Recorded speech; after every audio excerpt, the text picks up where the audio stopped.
Jim Musty, who was a great peace leader in the 20th century. He actually stole this phrase from the French and Germans, but we always attribute it to him. There is no way to peace. Peace is the way. Well, I feel that way with justice and meditation. It isn't, what I am trying to be and become is the product of what I am and what I will try to be and do. So they're so interrelated to me, Patty, that they've got to be there. It's the only downside is that witness term can somehow get to be a little arrogant.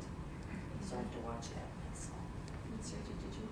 No, I share very much things that you said. I'm very sorry I was late. For me too, it's very, as you know, I'm part of your group, Carol, and I see also the interconnected, the intricate, they just intermerge. You can't separate, because even though I'm also an educator, an economist, I see the importance of justice,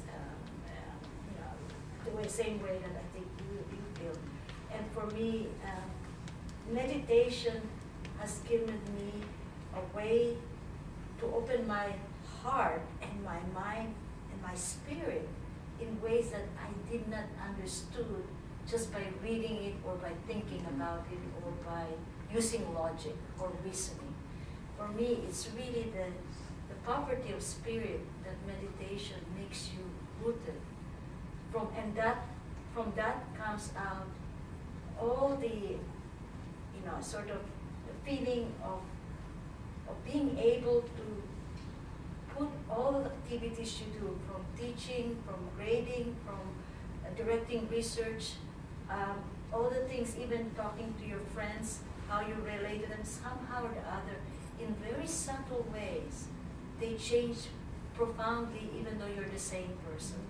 And I think that captures to me that intricate aspect. Now, it could be for if you're fighting for justice, it could be fighting for better environment.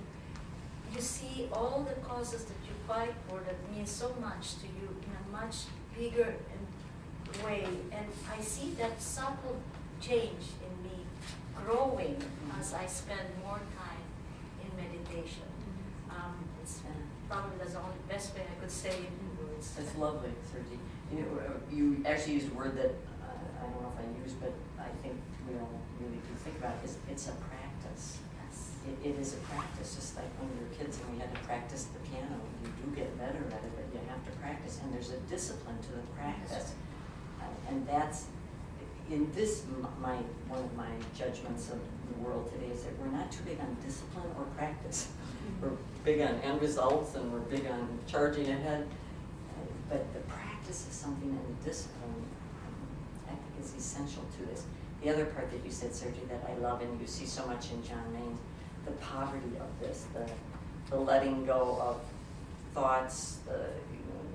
It's a struggle, and distractions are big, but the poverty of this frees the spirit to be magnanimous in other ways. Could I add one Please. more thing? It's very interesting. It's almost paradoxical. By letting go, you get more depth and meaning on the daily things you do. Somehow, by letting go all of those ideas and sort of emptying the mind, you have more depth as you think of the same things that you do. And that's, I think, where the subtle difference is.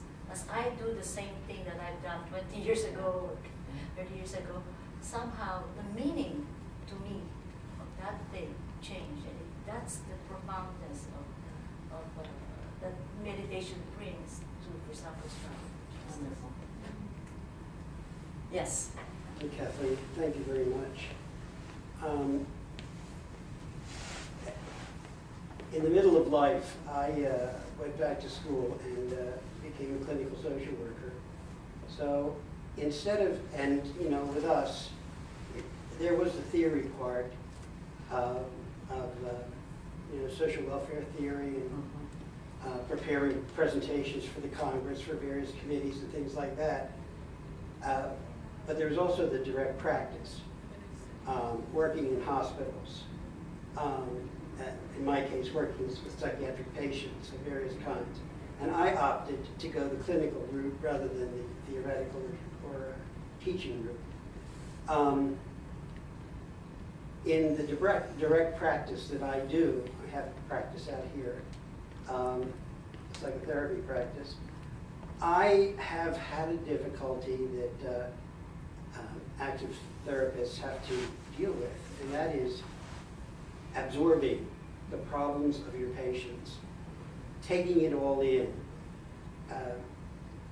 letting empathy or compassion, if you want to say it, but I think empathy is even better, get overwhelmed so that you want to take on responsibility for the client that you're working with.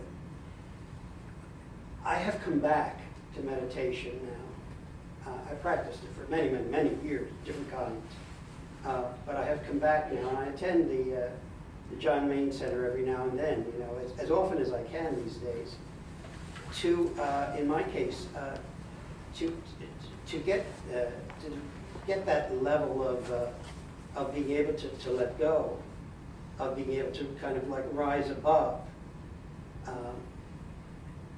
not distancing myself from the realities that I have to deal with, but not being overwhelmed by them, not being swallowed up by them. And that's one of the things meditation has been giving me. You know, as I sit in that little room up the hill, and outside the door there are trucks going up and down, there are kids yelling and laughing with each other, all kinds of noises. Sometimes, you know, the crack of thunder or whatever it might be. Being in the midst of all of that, and yet kind of being peaceful within myself, you know, finding that empty space, that has really helped. I can let the world be. I can not throwing it away, accepting it as it is, but not being overwhelmed by it. And that's why I've returned to meditation. And I hope that that in the course of time it'll lead to even more of my life. It's lovely, and I congratulate you and praise God for the opening or whatever it was that brought you back.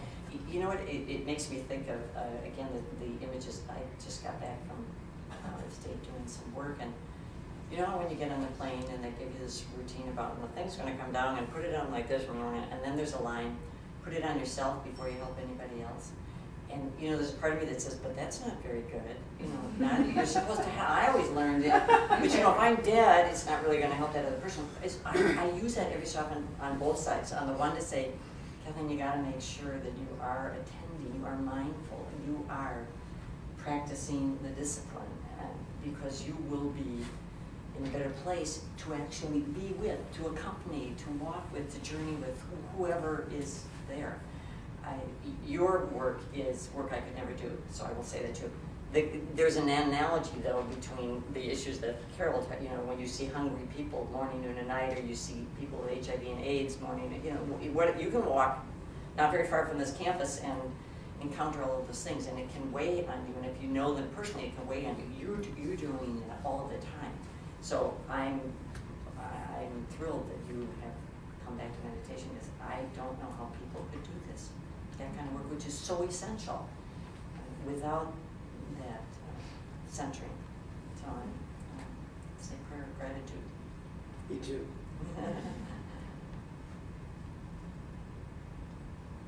What's your sense of the message that would most simple, short message, and this might be answered by the floor as well, to students to go, wow, I ought to be doing that? How do we communicate that in?